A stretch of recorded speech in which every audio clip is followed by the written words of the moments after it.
Good evening to all of you. The challenge classes में आप सभी बच्चे का स्वागत है।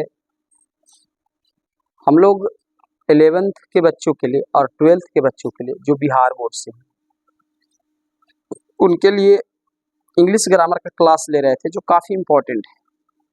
उसमें हमने प्रोनाउन को स्टार्ट किया था और प्रोनाउंस के डिफिनेशन, प्रोनाउंस के क्या फंक्शन है और प्रोनाउंस के कितने काइंड्स हैं, इन सभी पर हम लोगों ने चर्चा की थी। उसमें से फर्स्ट काइंड पर्सनल प्रोनाउन को हम देख चुके हैं। आज हम सेकंड काइंड देखेंगे, डेमोन्स्ट्रेटिव प्रोनाउन। बाकी का क्लास अगर नहीं देखें तो पीछे का क्लास आप देख सकते हैं। आपको पार्ट 1, पार्ट 2, पार्ट 3 इस तरह से करके देखना है। तो आइए आज हम दूसरा काइंड, प्रोनाउन का दूसरा काइंड जो होता है डेमोन्स्ट्रेटिव प्रोनाउन को देखेंगे। तो डेमोन्स्ट्रेटिव प्रोनाउन,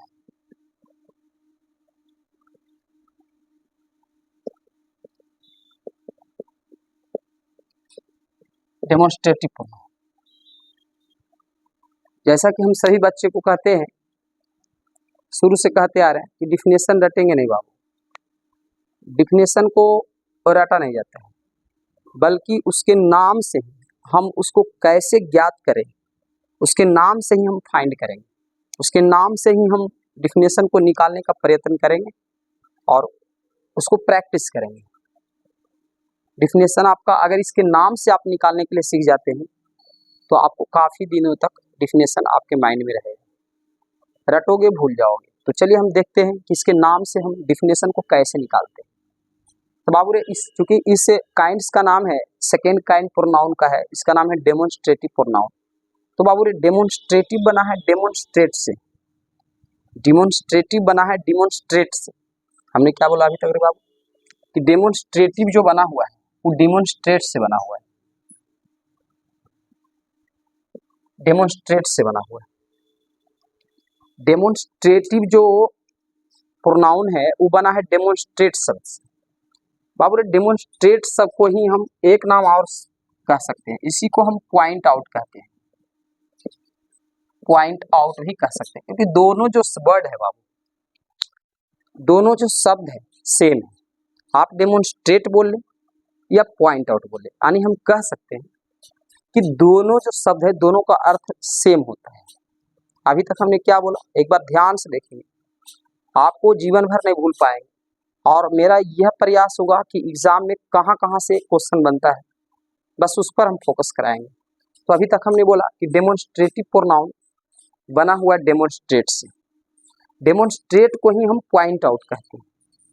डेमोन्स्ट्रेट बोले या पॉइंट आउट बोले, दोनों सेम है। सवाल उठता है कि सर इसका हिंदी क्या होता है। तो बाबू रे, पॉइंट आउट का हिंदी होता है निर्देशित करना, निर्देशित करना, या कहे तो बताना या दिखाना, इसका हिंदी होता है। हमने अभी तक क्या बोला, डेमोन्स्ट्रेटिव प्रोनाउन बना हुआ है डेमोन्स्ट्रेट शब्द से। डेमोन्स्ट्रेट को ही हम पॉइंट आउट भी कहते हैं, दोनों शब्द सेम होते हैं। और पॉइंट आउट को हम हिंदी में कहते हैं निर्देशित करना, बताना, दिखाना। यानी हम कह सकते हैं कि डेमोन्स्ट्रेट का भी अर्थ यही होगा, पॉइंट आउट का भी हिंदी यही होता है और डेमोन्स्ट्रेट का भी हिंदी यही होता है, निर्देशित करना, बताना या दिखाना। अब सब सवाल उठता है, सर आखिर किसको बताना, दिखाना, किसको दिखाता है।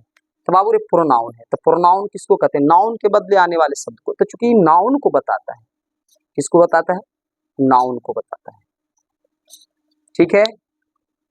हम अभी तक बोले कि डेमोन्स्ट्रेटिव प्रोनाउन बना है डेमोन्स्ट्रेट से। डेमोन्स्ट्रेट का एक शब्द और है, मतलब डेमोन्स्ट्रेट का है या पॉइंट आउट का है। और इन दोनों का हिंदी क्या होता है, तो निर्देशित करना, बताना या दिखाना। तो सर किसको दिखाना, किसको निर्देशित करना, किसको बताना, तो नाउन को दिखाना, नाउन को निर्देशित करना और नाउन को ही बताना, इसी को कहते हैं डेमोन्स्ट्रेटिव प्रोनाउन। अब सभी बच्चे समझ में आ गया होगा। अगर नहीं समझ में आया तो ध्यान से देखिए, अब इसका डिफिनेशन लिखना कितना आसान है। अगर इतना दिमाग में रखते हैं कि डेमोन्स्ट्रेटिव बना है डेमोन्स्ट्रेट से, डेमोन्स्ट्रेट को ही हम पॉइंट आउट कहते हैं। और पॉइंट आउट बोले चाहे डेमोन्स्ट्रेट बोले, दोनों का अर्थ होता है दिखाना, निर्देशित करना, बताना। अब बस इसका डिफिनेशन आप आसानी से लिख सकते हैं जैसा कि हम बताए हैं बाबू कि सबसे पहले इतना आपको ध्यान रखना है, द प्रोनाउन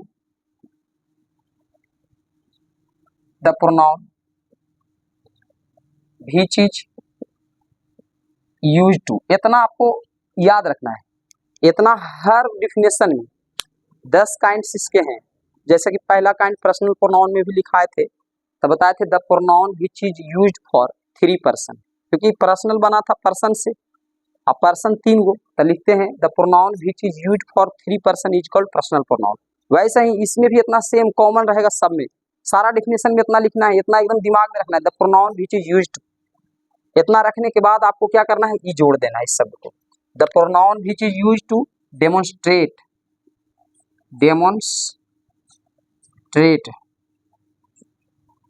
या इसी को हम बोलते हैं पॉइंट आउट, तो लिख देंगे और पॉइंट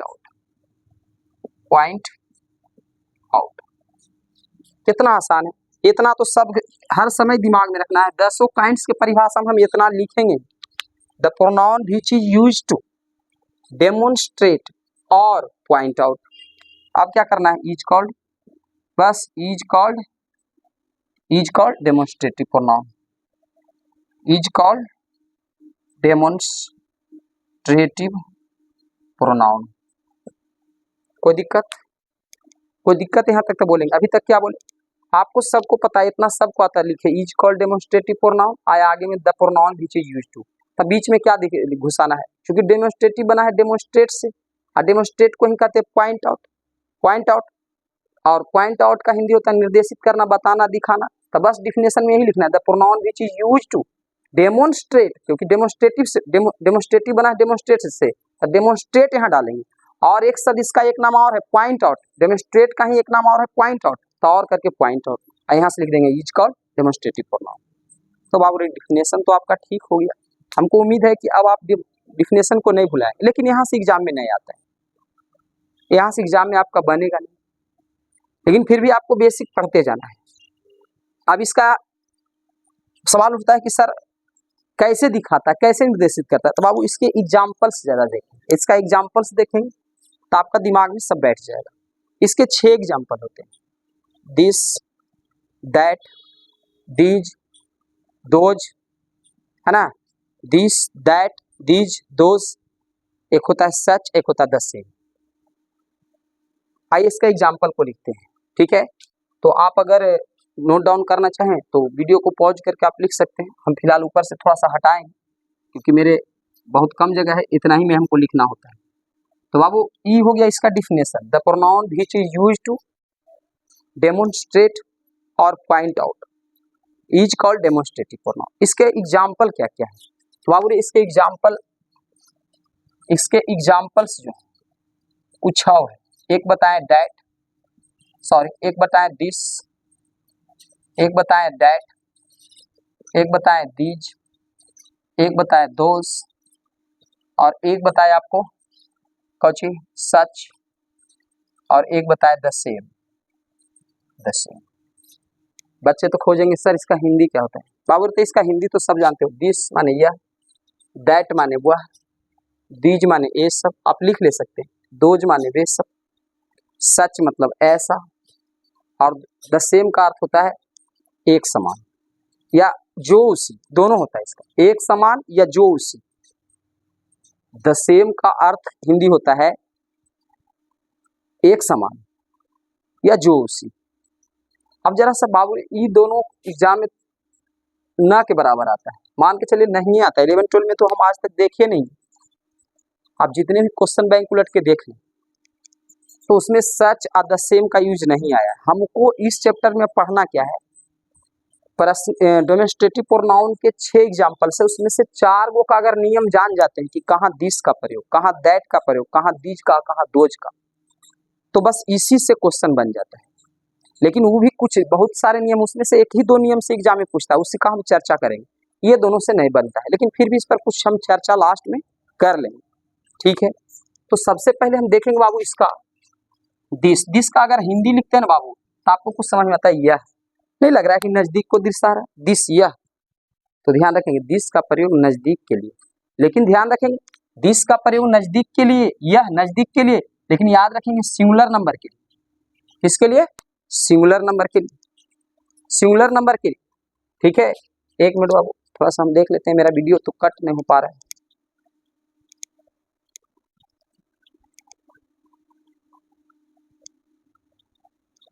जी नहीं, एकदम ठीक है।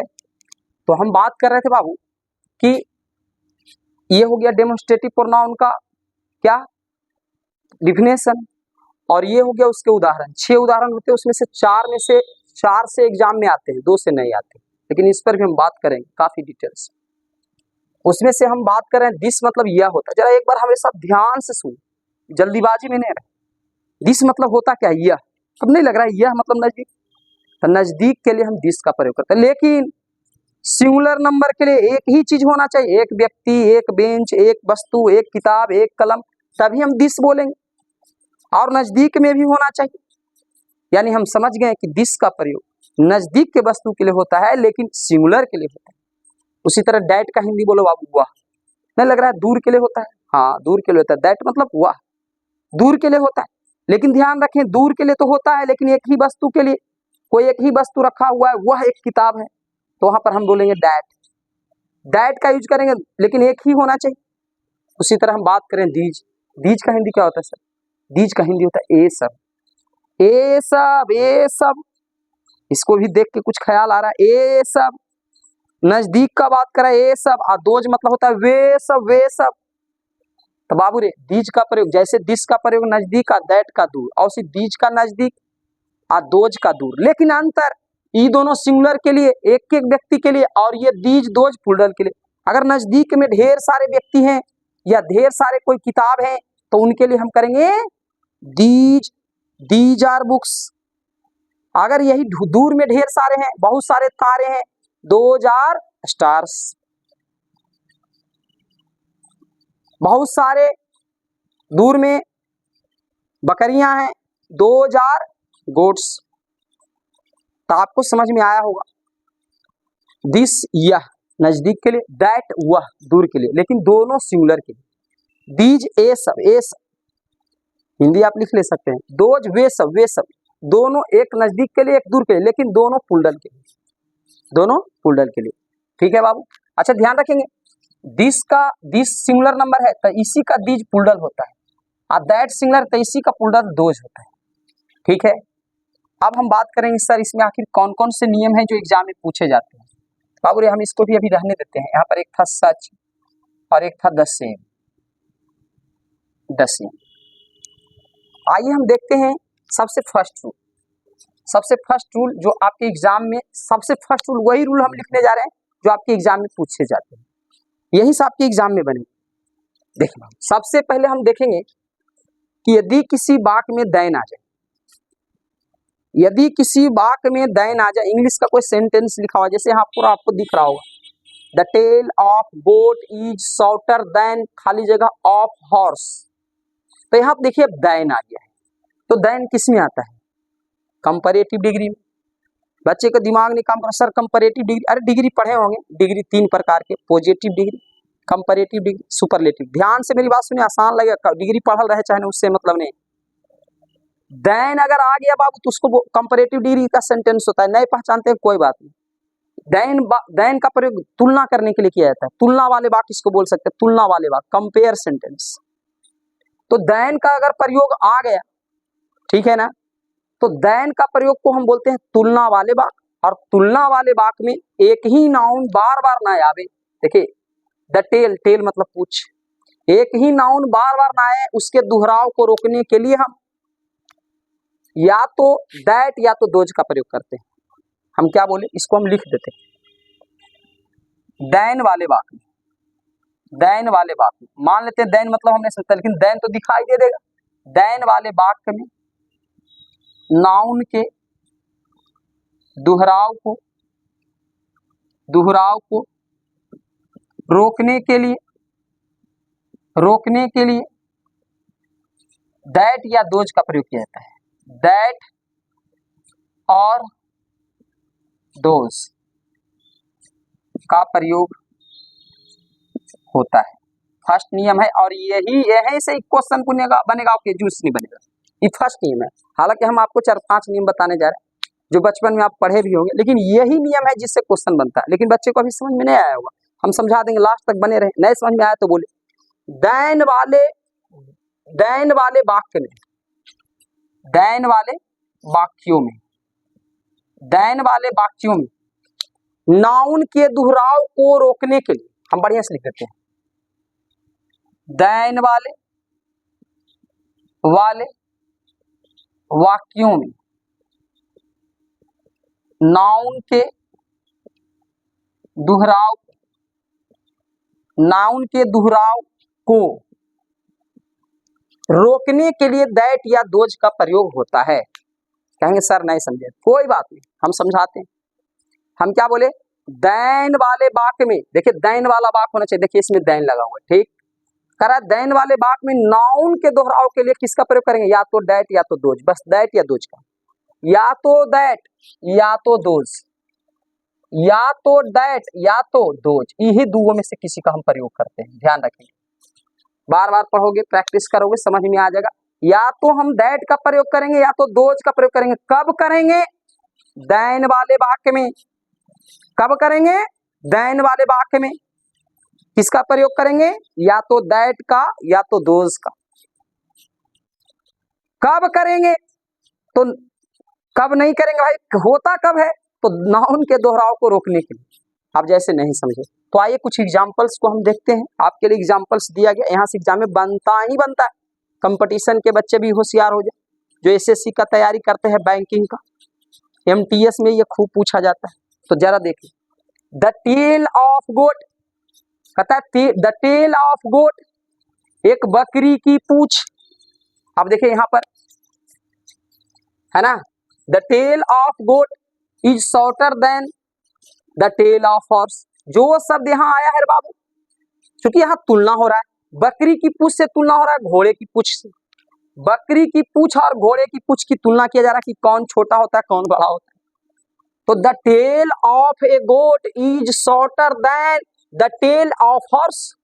लेकिन बाबू यहाँ the tail of horse, the tail नहीं यहाँ लिखेंगे, क्योंकि इसी एक बार ही नाउन आ चुका है। अगर एक बार आओ आ जाता है तो नाउन का दोहराव हो जाता है, दो बार हो जाता है। तो इसी को रोकने के लिए हम क्या करते हैं, या तो हम दैट लगाते हैं या तो हम दोज लगाते हैं। तब सवाल उठता है सर दैट कब लगाना है, दोज कब लगाना है। तो बाबू रे सिंगुलर नंबर रहेगा, सिंगुलर नंबर रहेगा तो दैट, अब प्लूरल नंबर रहेगा तो दोज। आप समझिए, सिंगुलर नाउन रहेगा तो दैट, अब प्लूरल नाउन रहेगा तो दोज। अब सवाल उठता है कि सर बताइए हम कैसे से, टेल बताइए सिंगुलर है कि प्लूरल है। सिंगुलर है, अगर नहीं समझते कोई बात नहीं। देखिए इसको टेल्स देख के नहीं समझ में आ रहा कि सिंगुलर है कि प्लूरल, तो ईज को देखिए आप, ईज सिंगुलर है। यहाँ सिंगुलर होता है तो सिंगुलर वर्ब का प्रयोग होता है, यहाँ प्लूरल होता है तो यहाँ प्लूरल ऑक्सिलरी वर्ब का प्रयोग होगा। तो यहाँ पर आप देख रहे हैं सिंगुलर भी, ऐसे प्लूरल होता तो होता टेल्स, लेकिन ये टेल है एक पूछ, तो इसके साथ ईज का प्रयोग हुआ है। तो ये सिंगुलर है बाबू, तो यहाँ सिंगुलर के लिए आप दैट का प्रयोग करेंगे। अगर यहाँ प्लूरल रहता तो यहाँ हम दोज का प्रयोग करते हैं। बात समझ में आया होगा, नहीं आया तो कोई बात नहीं, अभी और बहुत सारा है आपके लिए। हम आपके उपस्थित है इस क्लास में, डेमोन्स्ट्रेटिव प्रोनाउन से एक भी क्वेश्चन नहीं छूटेगा, ये मेरा वादा है। आप एक बार बने रहे। सबसे पहला वाक्य बाबू, दैन वाले वाक्यों में नाउन को दोहराव को रोकने के लिए या तो दैट का या तो दोज का प्रयोग करते हैं। लेकिन दैट का कब करेंगे, जब सिंगुलर नाउन होगा तब, अब प्लूरल नाउन होगा तब दोज। तो यहाँ हम देखेंगे कि सर कौन नाउन, अरे यही नाउन यहाँ भी आता है, देख सकते हैं, the tail of goat is shorter than the tail of horse, है ना। बकरी की पूछ से घोड़ी की पूछ ज्यादा छोटी होती है। तो बाबू रे पूछ पूछ दो बार ना आए, टेल टेल दो बार ना आए, इसके लिए हम या तो दैट लगाते हैं या तो दोज लगाते हैं, तब मेरा सेंटेंस शुद्ध हो जाता है। अगर यही टेल यहाँ पर फिर से लिख दिया जाए द टेल, तो यह बात अशुद्ध हो जाती है। तो उसके दोहराव को रोकने के लिए हम इसका प्रयोग एग्जाम में इस तरह से दे देगा बाबू। इस तरह से ऑप्शन दिया होगा कि दोज लगाए कि दैट, तब बाबू दोज न है, क्यों नहीं दोज, क्योंकि सिंगुलर है। तेरा नहीं देख रहे हैं तो इसको देखिए, एक जल्दी भर को देखिए, ये सिंगुलर है, तो ये सिंगुलर है, मक्का एक मतलब पक्का ये भी सिंगुलर है। तो यहाँ पर दोज न दैट, सिंगुलर के पास कौच लगाएंगे दैट। नीचे देखिए, और the soil of Bihar, Bihar की मिट्टी मोर फर्टाइल देन, ज्यादा उपजाऊ है, of the soil of Kerala, Kerala की मिट्टी से। तो यहाँ भी आना चाहिए द सॉइल, यहाँ भी आना चाहिए द सॉइल, यहाँ भी आना चाहिए द सॉइल, लेकिन द सॉइल लिख देंगे तो नाउन का दोहराव हो जाएगा, यहाँ भी सॉइल, यहाँ भी सॉइल, नाउन का दोहराव हो जाएगा। तो नाउन का दोहराव हो जाएगा तो ऐसे स्थिति में वाक अशुद्ध हो जाएंगे। तो जब वाक अशुद्ध हो जाएंगे तो इसके दोहराव को रोकने के लिए हम या तो दैट या तो दोज का प्रयोग करते हैं। सिंगुलर रहेगा तो दैट, प्लूरल रहेगा तो दोज। तो बाबू रे यहाँ पर अब इसको हम हटाते हैं रे छोटू। यहाँ पर हम डालते हैं, गौर करते कि सॉइल मींस मिट्टी, मिट्टी क्या है, सिंगुलर है कि प्लूरल है, तो प्लूरल है, नहीं गलत, सिंगुलर है, नहीं समझ में आता तो यहाँ देखो ईज है, ईज है तो ईज सिंगुलर है तो ये भी सिंगुलर होगा, और सिंगुलर के साथ दोज नए दैट, तो यहाँ पर दैट होगा। इसका हिंट करेंगे पूरा sentence, the soil of Bihar is more fertile than that of Kerala. कहता है बिहार की जो मिट्टी है केरला की मिट्टी से ज्यादा उपजाऊ है। तो दो बार सॉइल सॉइल ना आए, इसी को रोक दो अगर तुम में दम है तो। रोकने के लिए दो शब्द याद रखेंगे, बस सिंपल बात है यार। जहां देखेंगे दैन छाप, जहां देखेंगे दैन छाप वहां नाउन का दोहराव होने से रोक देना है।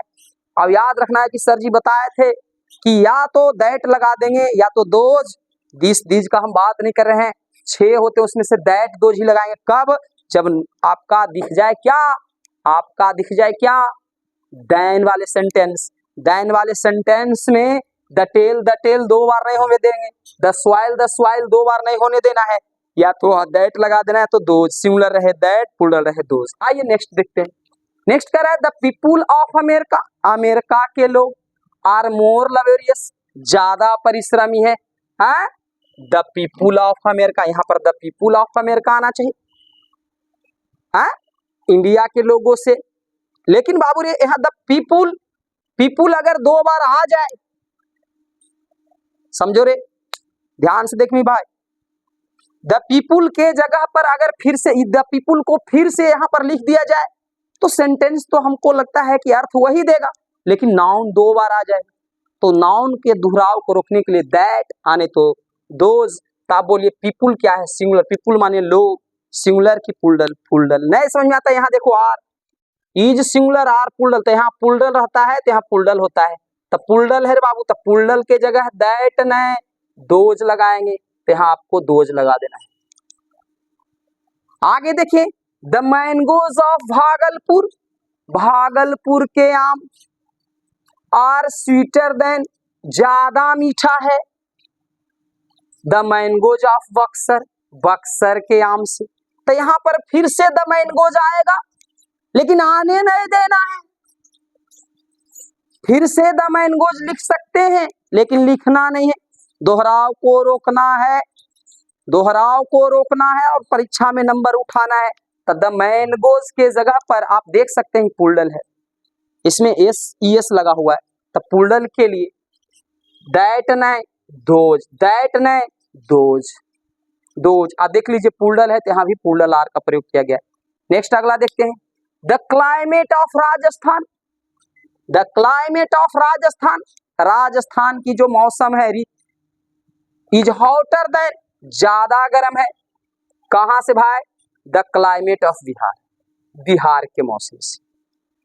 आप बताइए द क्लाइमेट 2 बार ना आ जाए अत्याचार हो जाएगा, इसको रोकने के लिए या तो डैट या तो दोज लगा देंगे। तो बाबू रे द क्लाइमेट जो है सिंगुलर नंबर है, नहीं समझ में आता है, इज देखो सिंगुलर है, सिंगुलर सब्जेक्ट के साथ सिंगुलर का प्रयोग, प्लूरल सब्जेक्ट के साथ प्लूरल का प्रयोग। तो यहाँ पर सिंगुलर है तो दोज नए दैट, दैट। अगला देखें छठा the grapes of Nashik, Nashik की अंगूर, ऐसे भी नासिक अंगूर के लिए फेमस है, और वहाँ जो सड़ जाते हैं अंगूर उसका किशमिश मुनक्का बनाकर हम लोगों बिहारी को ठका जाता है, और मारूगंज पटना में सस्ता बेचा जाता है। पता है उसको कहाँ सुखाया जाता है? खैर हमारा हम सोशल एसएसटी का क्लास नहीं ले रहे। हाँ एक चीज बच्चे लोग कमेंट कर रहे थे सर आप कौन कौन से सब्जेक्ट लेते हैं। बाबू मेरे यहाँ 8 क्लास से लेकर 8 क्लास का ऑल सब्जेक्ट, कोई भी सब्जेक्ट हो, 8 क्लास का ऑल सब्जेक्ट, 9th क्लास का ऑल सब्जेक्ट, 10th क्लास का all subject, 11th 12th all subject, arts हो साइंस हो ऑल सब्जेक्ट का क्लास मेरे यहाँ चलता है। मेरे क्लास जो कोचिंग है उसका नाम है द चैलेंज क्लासेस। मेरा नाम हुआ नीतीश कुमार और मेरा एड्रेस है बिहार शरीफ कबूरदीनगंज, कन्या मध्य विद्यालय के एकदम जस्ट अपोजिट। नहीं समझ में आता तो वंदना सिनेमा रोड फेमस है, उधर पोस्ट ऑफिस मोड़ से आ जाएंगे। ऑफलाइन क्लास आपके आकर कर सकते हैं। मेरे यहाँ सब चीज का बैच चलता है, हर चीज का बैच आपको ऑफलाइन मिल जाए। साइंस के 12th के बच्चे हैं ऑल सब्जेक्ट, आर्ट्स के बच्चे हैं 11th हो 12th हो ऑल सब्जेक्ट, 10th के बच्चे हो ऑल सब्जेक्ट। 10th के बच्चे पिछले बार 100 में 100 ठोके थे, मैथ का बात कर रहे हैं। कुछ बच्चे साइंस में ठोके थे। जो बच्चे क्लास देख रहे होंगे, जो मेरा जो लाए हैं वो आपको बताएंगे। चलिए कोई बात नहीं, आप यहाँ पर अभी फिलहाल देखेंगे तो वीडियो लंबा हो जाएगा। तो अभी हम देख रहे थे यहाँ the grapes of Nashik, Nashik की अंगूर स्वीटर देन ज्यादा मीठा है। द ग्रेप्स ऑफ हाजीपुर, तो यहाँ पर क्या भराएगा, द ग्रेप्स ऑफ हाजीपुर माने हाजीपुर के अंगूर से। लेकिन नहीं, द ग्रेप्स यहाँ लिखेंगे अत्याचार हो जाएगा, 2 बार हो जाएगा, नाउन का दोहराव हो जाएगा।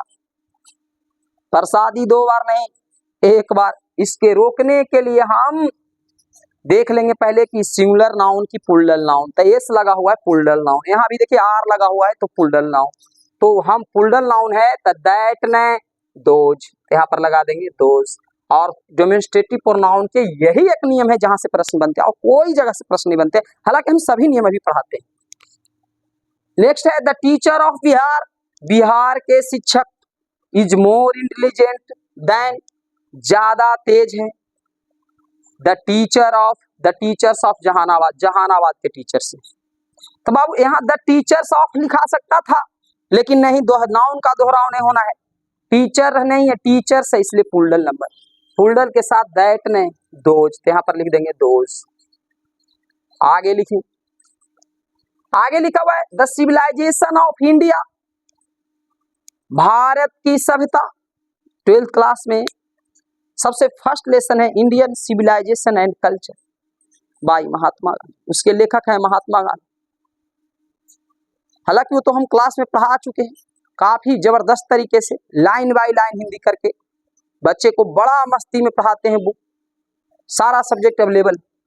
तो कहते हैं इंडिया की जो सभ्यता है इज ओल्डर देन, ज्यादा पुराना है, द सिविलाइजेशन ऑफ इंडिया। यहाँ द सिविलाइजेशन ऑफ इंडिया को आने नहीं देना है, इसको रोकने के लिए हम द सिविलाइजेशन, चूंकि सभ्यता एक सिंगुलर सब्जेक्ट नाउन है, यहाँ इज देखिए तो सिंगुलर के साथ दोज ने दैट लगाएंगे, तो यहाँ पर हम लगा देंगे दैट। तो आई होप हम समझ रहे होंगे, समझ रहे हैं कि आपको फर्स्ट नियम समझ में आ गया होगा। और डेमोन्स्ट्रेटिव प्रोनाउन से अगर चाहेगा एग्जाम वाला देने के लिए तो यहाँ से क्वेश्चन आएगा और कोई नियम ने टच करेगा इसकी गारंटी। लेकिन और क्या क्या नियम है सर, उसको जान लेते हैं। तो पहला हमको लगता है समझ में आ गया होगा, फर्स्ट नियम है, लिखे आ जाना चाहिए बच्चों को, देन वाले सेंटेंस में नाउन के दोहराव को रोकने के लिए दैट का प्रयोग करेंगे, दैट का प्रयोग सिंगुलर के स्थान पे और दोज का प्रयोग पुल्डल के स्थान पे। दूसरा नियम देखते हैं, दूसरा नियम रे ये दिस का प्रयोग, दिस का प्रयोग, दिस का प्रयोग, दिस का प्रयोग परिचय देने के लिए होता है, दिस का प्रयोग परिचय देने के लिए किया जाता है, परिचय देने के लिए, परिचय देने के लिए। अब सवाल उठता है सर परिचय देना क्या है। देखिए मेरे मोबाइल पर फोन आता है और हमको कहता है तुम कौन बोल रहे, तो हम अपना परिचय देंगे, तो ये नहीं बोलेंगे कि I am Nitish Kumar, I am Nitish Kumar from Bihar Sharif, ये नहीं बोलेंगे, हम बोलेंगे this is Nitish Kumar from Bihar Sharif, क्योंकि हम परिचय दे रहे हैं। परिचय देते समय आई का प्रयोग नहीं, दिस का प्रयोग, किसी चीज का परिचय दो, परिचय देते समय दिस का प्रयोग करते हैं। हालांकि यहां से भी कभी कभी नियम आता है, लेकिन बहुत कम रेयरली केस है कि यहां से क्वेश्चन आएगा। दिस का प्रयोग हम परिचय देने के लिए करते हैं कोई व्यक्ति आए मेरे साथ, मेरे पिताजी बैठे हुए थे, तो हम अपने पिताजी का परिचय दे रहे हैं, दिस इज माई फादर। क्योंकि परिचय दे रहे हैं इसलिए दिस का प्रयोग करेंगे। परिचय देने के लिए हम दिस का प्रयोग करते हैं। इसका एग्जाम्पल देने की जरूरत नहीं है, जहां जहां जरूरत है वहां हम देंगे, बस जहां से एग्जाम में आता है। तीसरा नियम देखते हैं। तीसरा नियम में जानेंगे दिस का प्रयोग, दिस और दैट का प्रयोग, दिस और दैट का प्रयोग, दोनों को एक साथ देखेंगे। दिस और दैट का प्रयोग, सॉरी एक ही को देखें, एक एक करके देखें। तो दिस का प्रयोग नजदीक के लिए होता है, दिस का प्रयोग नजदीक के लिए, लेकिन सिंगुलर नाउन के लिए, सिंगुलर नाउन के लिए जैसे बोलिए मेरे हाथ में, है ना, मेरे हाथ में, या ये मेरे यहाँ देखिए एक माइक है, तो हम चाहे मेरे यहाँ एक व्हाइट बोर्ड है तो हम बोलेंगे this is a white board. White board क्योंकि नजदीक में है और एक ही व्हाइट बोर्ड है, नजदीक भी होना चाहिए और सिंगुलर एक होना चाहिए। पुल्डल अगर है तो हम फिर दीज का प्रयोग करेंगे। तीसरा, चौथा नियम ध्यान रखेंगे, नजदीक में होना चाहिए लेकिन सिंगुलर के लिए। चौथा, दैट का प्रयोग, चौथा जानेंगे दैट का प्रयोग।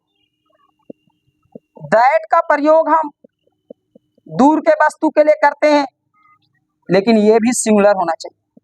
अब कोई वस्तु दूर में है, वहां पर एक पेन रखा, वहां पे, तो हम बोलेंगे that is a pen, that is a pen, एक ही कलम लेकिन होना चाहिए, तब हम दैट बोलेंगे। ये सब बचपन में सीखा होगा बाबू, है दिस माने यह, दैट माने वह। ये आपके एग्जाम में भला क्यों आएगा? नहीं आएगा, अगर कोई कहता है तो गलत। 5 नंबर,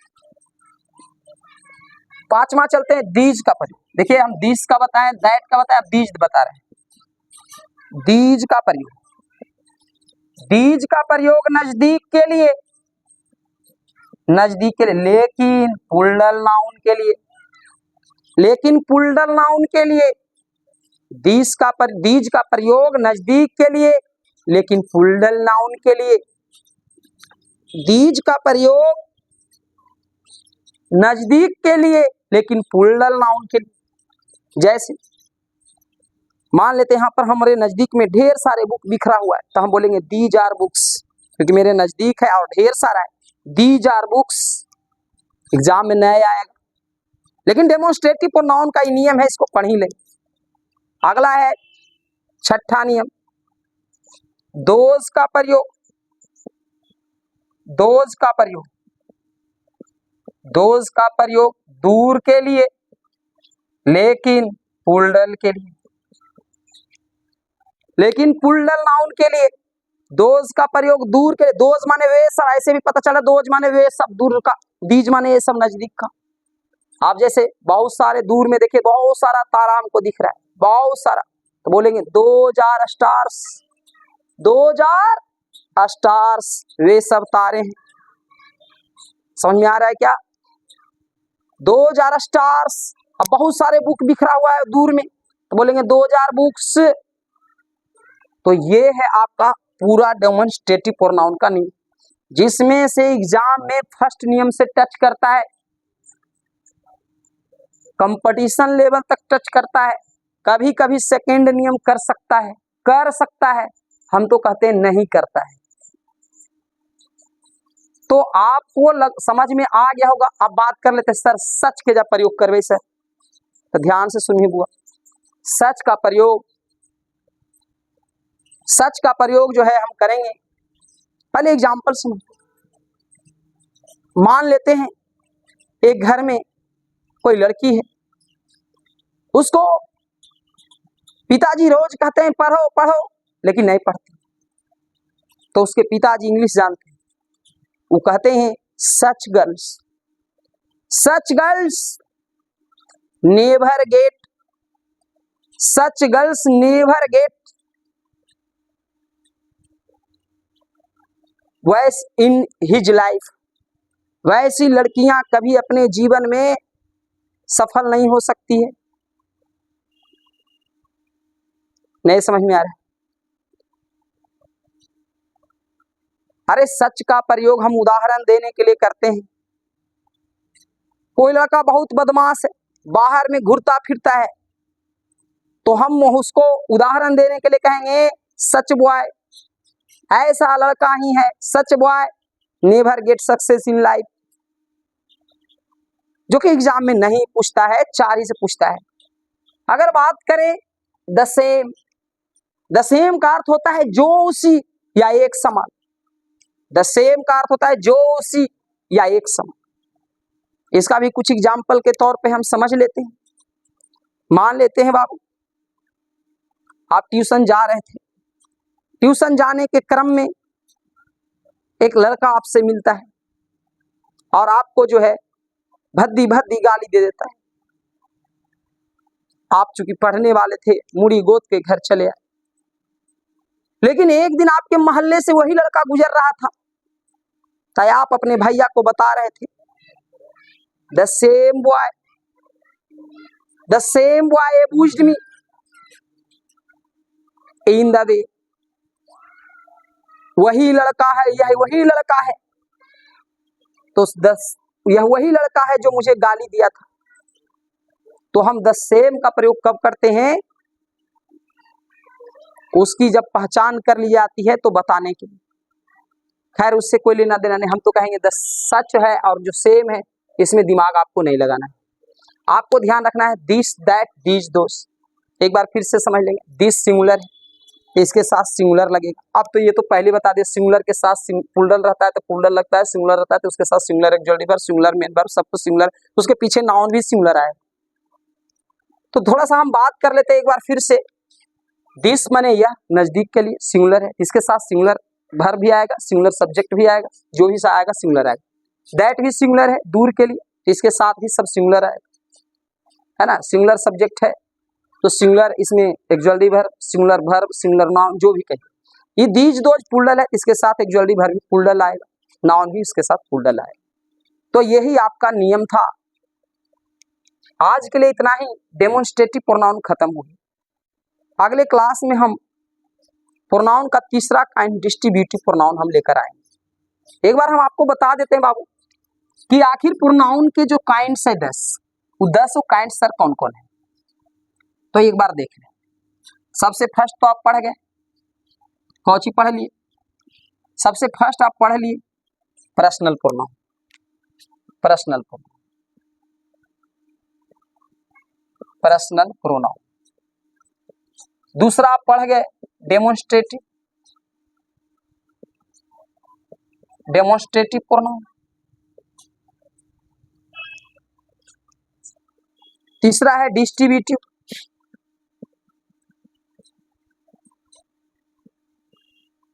डिस्ट्रीब्यूटिव प्रोनाउन। इसको घर में 1-2 बार जो है देख लेंगे। 10 काइंड्स ऐसे तो पढ़ते पढ़ते सब दिमाग में आ जाता है। डिस्ट्रीब्यूटिव के बाद होता है indefinite,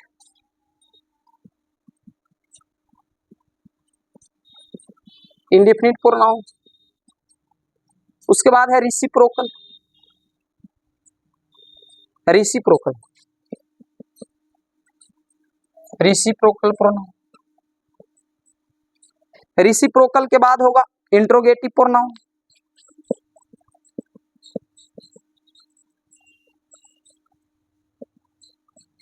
interrogative pronoun.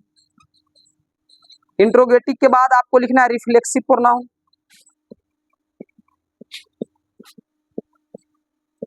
Reflexive pronoun.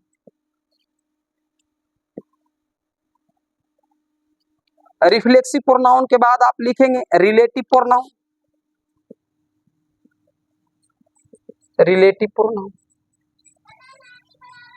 Relative pronoun के बाद आप लिखेंगे पॉजेसिव प्रोनाउन, या एक इम्फैटिक प्रोनाउन है, इम्फैटिक, इम्फैटिक प्रोनाउन। और तब लास्ट में लिख लेंगे पॉजेसिव प्रोनाउन, पॉजेसिव प्रोनाउन। तो ये 10 काइंड्स है, उसमें से पर्सनल प्रोनाउन, डेमोन्स्ट्रेटिव प्रोनाउन हम देख चुके हैं। आगे वाले पार्ट में हम प्रयास करें कि हर पार्ट में एक काइंड्स को खत्म करें, और जहां जहां कहें कि क्वेश्चन आता है वहीं पर आप फोकस करें। आज के लिए इतना ही।